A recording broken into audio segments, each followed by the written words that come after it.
Odiama wono nyame ya adom aye nyina ye nhia na this year adom praise ne de kora ne de ebra wonti ene ebi no wadi kan atie no eye kwa na ye ne won mo edi nti ebi a ne de ama ebra ko nanim ya bo mu nyina so baako de ama efi se better revival kwa fo wom harmonious kora fo batama eternity fo wom city praise team eternity and a CT praise featuring Reverend Daxon ICGC woman so ba destiny song featuring Efe Grace Maker's House for one so kwa no ba multimedia kwa yentumi nya without multimedia kwa into almost so ba the new song featuring Dinah Hamilton PIWC or Doko for and so ba Perez Chapel kwa and so ba Royal House Chapel kwa and so ba emoji so eka one more Action Chapel kwa featuring Pastor Jeff omunyene Basida Mountain kwa de se wa say omukra display wa hada da nti aka Medimafo Herbal kwa so mbeba dog eti invite o esa wo so mote kwa na mo meka hu ai sa nti mama fe no so na me mo akwa babiem na me na wase se wo Adom TV bedwam de du so no Medimafo Herbal ene de omamo ade isi obisawo Medimafo Herbal Dr. Penny ewa Dr. Time da so dog yamo achemu akwaba ya se bibia boko de bibia ye boko de nyame ase papa sabre de akra de ne ya bia ejadam dada ye juma ene kura me firi ha ya me kwakotena se okay ya koyie pa de nyame ase pa namse 22nd October no ena ye bie ye medical ka se Friday na 22nd September 20 ye pa hon toma 29 ena ye trans se ye adwuma 2nd October eye Monday no na Monday no ye se esewani ense ka kire na enkrafo afi Medimafo yie de wa na enkrafo na mehwedi na omo eba ubisa won se DNT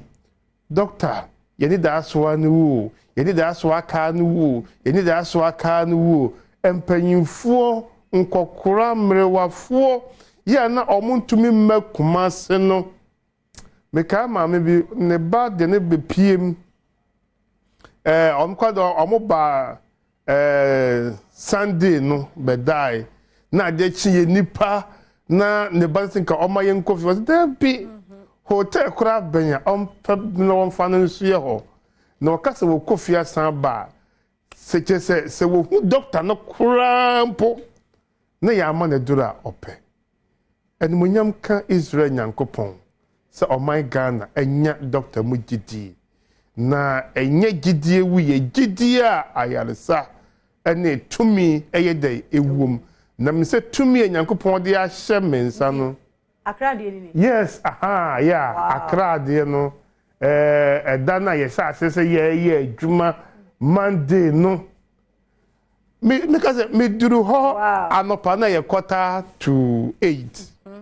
na numbers nam 1640 ebo 2 no eni pano no yes ebo 2 mega bash bi na mo yo no ye adwuma ayare sanko a na wodi mi say no mu twa night video bi say egba mu a Monday no ade echi Tuesday no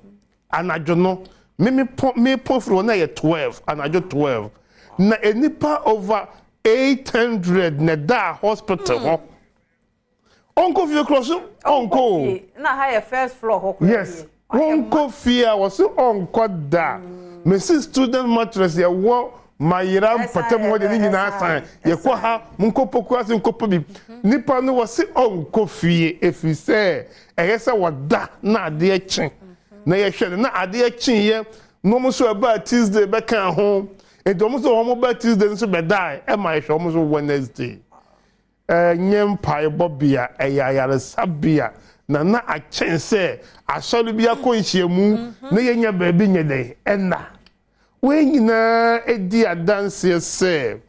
Dr. Time da so onyankopon na ayi doctor yi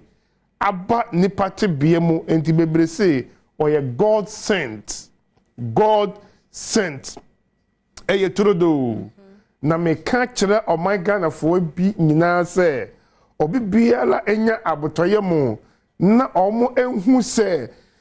yale bia etiti wo bia no obi amfa ba bia je nipa egu ho ayaresa bio enye campaign na yeye oti ase enye campaign na yeye ayaresa bia nanso we nyina ekire enipa ene enyuma yeye no wo kumase ebua kwa agogo ye ayede bi abepiem ewo pokuase mayira mataka se mayira wanyanyira ese mayira aba haimu mayira haibofo aba bepie mayira so ama ene mayira nanka wayira no ene wanyanyira na ayaresa tumi a ekula Dr. Tam da so the nation's doctor onyankopon de yare nyina tumi asanensa ene meka kire Greater Accra ana vote so ben Greater Accra fo nyina se obi entutu America emepie mo pokuya se mayira ana ama enkrofo hu se ye kasa ayaresa kwan enwa eye nokore because enura se metuna se wokumase na wo hwe omo a Bolga upper west upper east yes oba on take ekwan no enipa pre epe won ahoto nipa pre epe ayaresa na ayaresa ba be pm ewo Medimafo Herbal Hospital and that way standard way TMPC traditional medicine practice council say eba Medimafo mpo metna nkasa clinic because of say your standard no e hospital. Okay. Na oyalefo bia meka anopa kire obi a wayale ache. Obi a wada dem ache. Na bemobuo. Na wose ba bia aduru die metwen mi wuo. No, Medimafo wo ho entwen wuo. Gidi e wo wuo ani obi a yesie no. Saafo ipe na eni akwanya e wo Medimafo Herbal Hospital.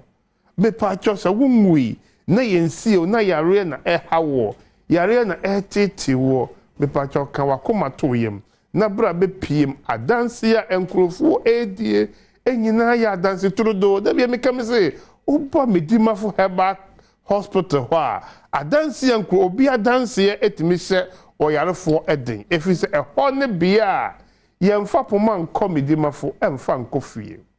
yentena hwe mu ma Medimafo emfa enko efie da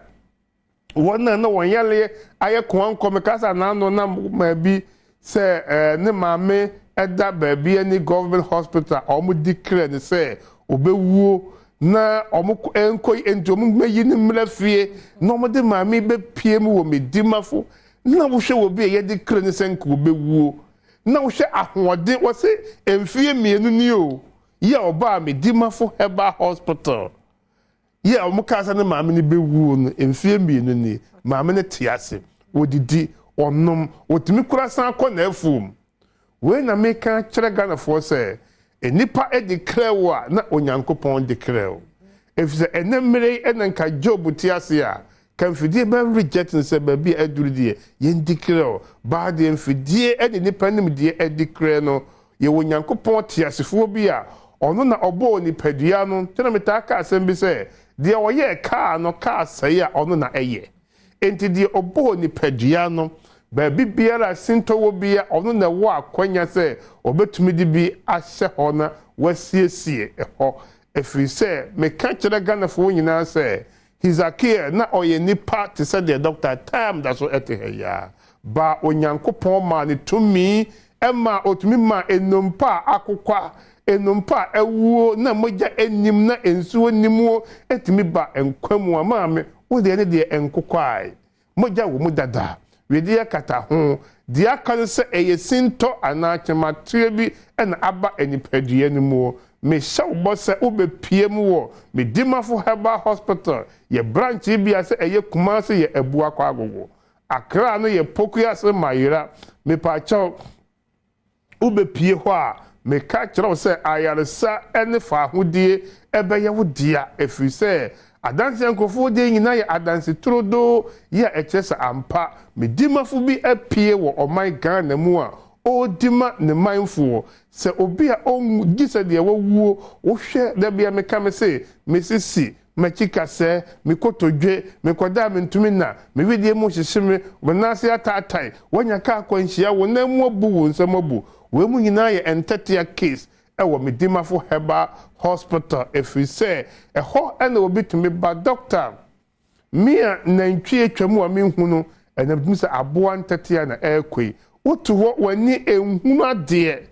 yɛ dikro sɛ wani me ni nyina nya me ka sa na no Monday young girl school girl afre na wawie SHS yeah be 1 year ni o se nani no wa hu de ye ehuna de and wo de ba Medimafo ana no Monday 2 weeks ya oba review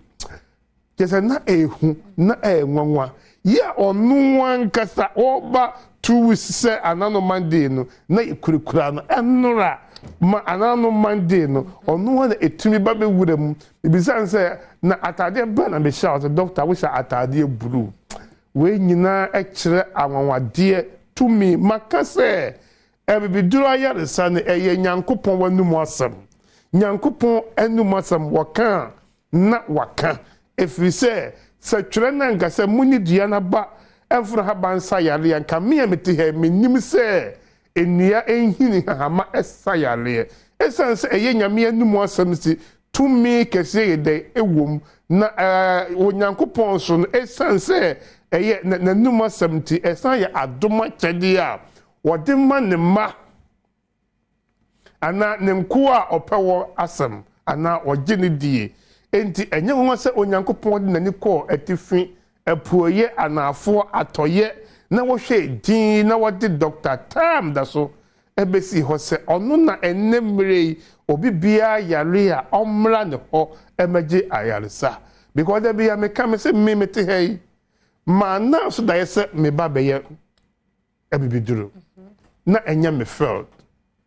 ma nko ewum se na matena western sahwi edimi na nanu mo chipen ba na enka ma yi ho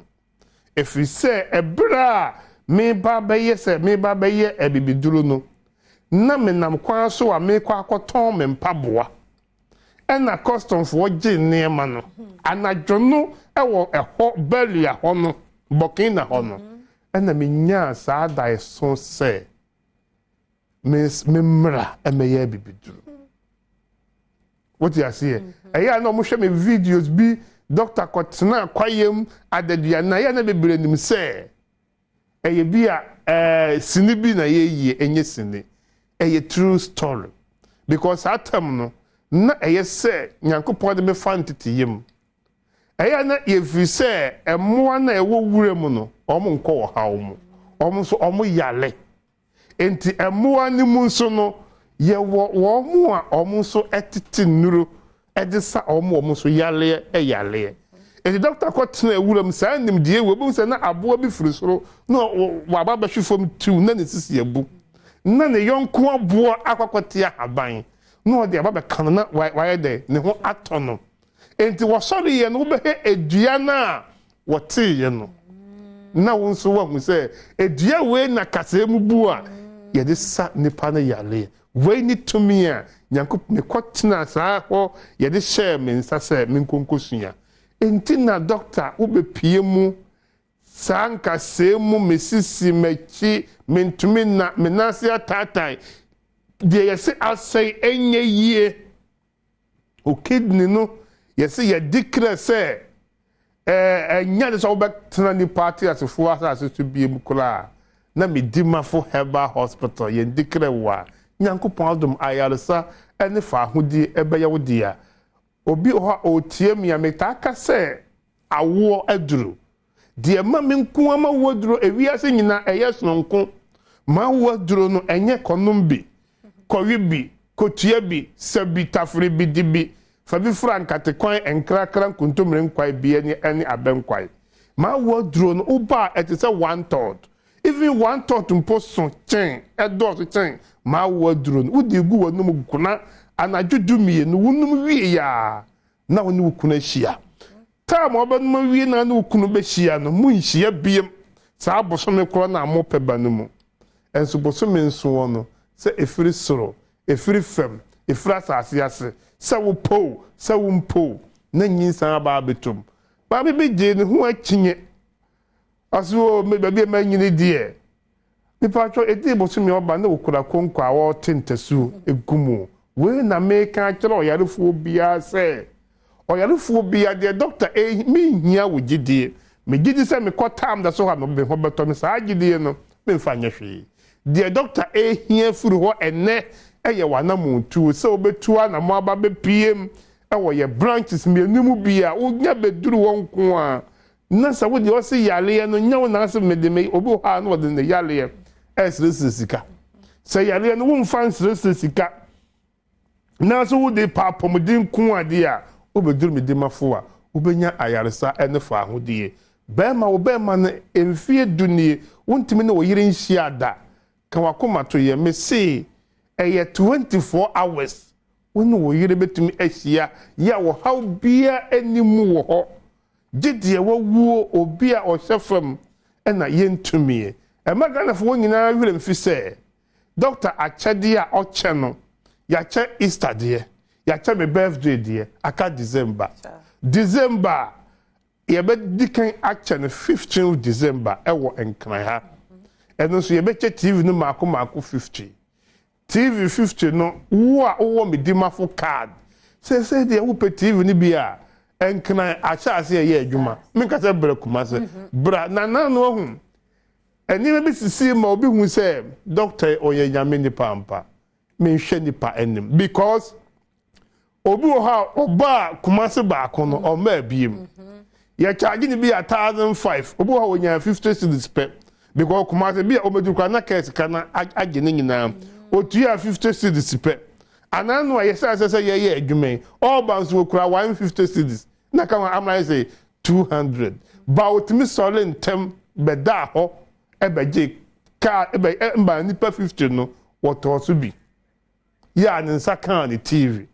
saafo mpo na eyedai edoso na obi a waba hospital abeje eduru atueska 200 cedis na doctor asatam TV asan de amount say gina fa kokohwe we nyina edi adanse say Medimafo Herbal Hospital na wo ma bi odi adanse no woda from emurumuru ne ho Che se nika na efe na wohwe nipa egu hospital wanyina asamba akopa na kachero de meta ka me say sa wokọ baabi na aduane si ho aduane si nkwanchen na nipa egusu bebra kira wade ko se aduane eda obi kwa nkan se kutobi because nipa egina so no adansefo kira se aduane na ede enti nipa wo Medimafo Herbal Hospital nyina di adanse se Medimafo Herbal Hospital yen transhi mu mahobiem yen kurapoma mahobiem se wani nhuna de ubeduru ho a na otwe ba akopɛ ubetumi akenkan se wato waso ntia sema obeti se wokotodwe na ebu a ebeto a osisi na eye oye a mepacho wachi a obetere ewo Medimafo Herbal Hospital we nyina eye adansefo a ekire enepa na doctor wo ma ayaresa papa bosome miensa bia wasan che TV emo ne anwa ama na yalefo wasan tutu ensuo bohos ama ekura hodo a omo mindful eba Medimafo Herbal Hospital bebre yeti bi mpanyin sam wo hen gise Medimafo Herbal Hospital the nation's doctor Tam that's a doctor what the bre eto yale so doctor what so nansa enenum doctor show nonsia ke ne bre empa ho vi se ebre no enye media eye ewurade die hu se ewurade bre nso empa ho anopa ya doctor free Adom TV ya me kwakotenase ewo pokuyase mayira na me kanche obi a wo hwe bia wo yale bia menje ho atinye faka na bra se si kina so me wo krodie mu amesa tenase sa enti obi a emra me piem na doctor Tam bank na ya wo hese de command say na mmerewafo no etu America enkokorafo no edi asa wo bekọ wedding ase party ase na mu say mmerewafo no enkokorafo sa wo bizon say ma me 80 years wo hintasam ne sen a wo sa obaka ka say Medimafo aba ma o man Ghana fo nyina the doctor here furu ho ye wanamotuo afi na kyerensam say ye ni dua na bamfo na bansa yare abam ama o man Ghana ebubuafo nante enifrafo esina pane stroke pressure diabetes ya do nyina ye entete case wonya stroke yale wako bebe akogye ayale saba wo nante ne enye obi a wo hwe obi ehu se papa wa yale penya anopai hia me wo poku ase mayera me pa chaw na nante se wo kanne no na tu America yi akea te se wo kanne fi se eho na oyarefo bia dimafo Medimafo Herbal Hospital etinye bia ni ho Medimisa yare safo ne awurade na onam Dr. Tam da soso obesa obi biara obetua na mon aba Medimafo Herbal Hospital ho yale efrise yale ya obi benyanso a na efri yale Medimafo Herbal Clinic se aye hospital on numbers no ene wo screen no ase anado obesa bosu bi hu ya numbers ndi ehia pa ya numbers bosu Dr. numbers ni 0244 774282 0244774282 0500 727215 0500 7215 727215 and a phase 0245 449592 0245 449592 Medimafo Herbal Clinic